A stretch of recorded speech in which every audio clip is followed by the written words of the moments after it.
ទីបំផុតក្រុមហ៊ុនកាហ្វេ Amazon បានប្រកាសយ៉ាងពេញទំហឹងនៅក្នុងការគ្រប់គ្រងនៅទាហានថៃឬសៀមដើម្បីឲ្យធ្វើការហូបកាហ្វេមានកម្លាំងដើម្បីយកកម្លាំងនោះមកទុកត្រៀមឈ្លានពានលើដីកម្ពុជា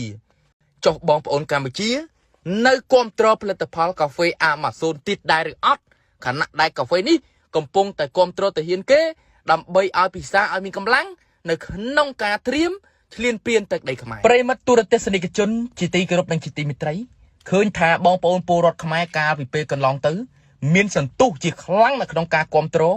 រាល់ផលិតផលរបស់ថៃមិនថាទៅទិញអីវ៉ាន់ទៅទិញទំនិញហូបអីទេគ្រាន់តែឮថារបស់ថៃនឹងទិញភ្លាមមុននឹងទិញសួរគេរបស់ថៃឬមួយក៏របស់អីរបស់ថៃប៉ុន្មានក៏យកដែរតថ្លៃមួយម៉ាត់ពីរម៉ាត់យករយហើយផលិតផលជាច្រើនទៀតដែលបងប្អូនខ្មែរគ្រប់គ្រងដូចជាការសាង PTT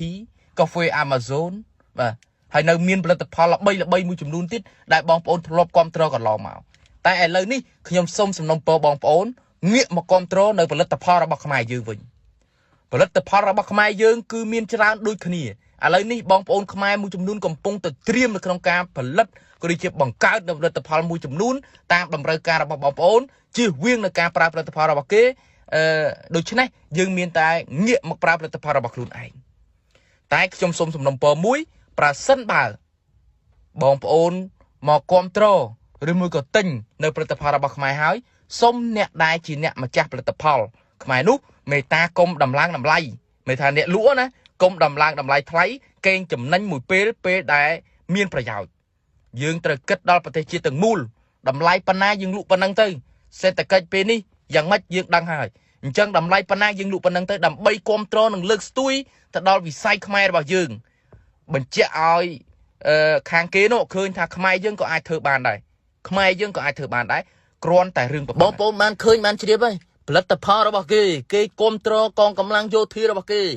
ផ្ដល់ទំនុកបំរុងទៅដល់យោធារបស់គេដូច្នេះយើងមិនគួរណាទៅបន្តគ្រប់គ្រងទេនេះគ្រាន់តែជាយោបល់របស់ខ្ញុំយើងមកគ្រប់គ្រងនៅផលិតផលរបស់ខ្មែរយើងវិញផលិតផលរបស់ខ្មែរយើងវិញដូច្នេះវាចំណេញទៅដល់ជាតិសាសន៍របស់យើងវាចំណេញទៅដល់មុខមាត់ប្រទេសជាតិរបស់យើងបងប្អូនប្រិមិត្តខ្ញុំមានតែប៉ុណ្្នឹងទេហើយបងប្អូនអាចគិតនិងពិចារណាតាមការគូបានថាតើយើងគួរធ្វើអ្វីវាចំណេញហើយតើយើងគួរគ្រប់គ្រងទីដែរឬអត់នៅផលិតផលរបស់ថៃឬសៀមនេះហើយអញ្ចឹងហើយខ្ញុំសូមបញ្ចប់តែប៉ុណ្្នឹងទេបើសិនជាខ្ញុំបានអធិប្បាយឬនិយាយទៅមានត្រង់ចំណុចប្រការណាមួយខុសឆ្គងសូមខន្តីអភ័យទោសដល់រូបខ្ញុំបាទផងទៀតខ្ញុំបាទមេសារាសូមអរគុណនិងសូមគោរពលាជួបគ្នាជាមួយខ្ញុំបាទនៅព័ត៌មានបន្ទាប់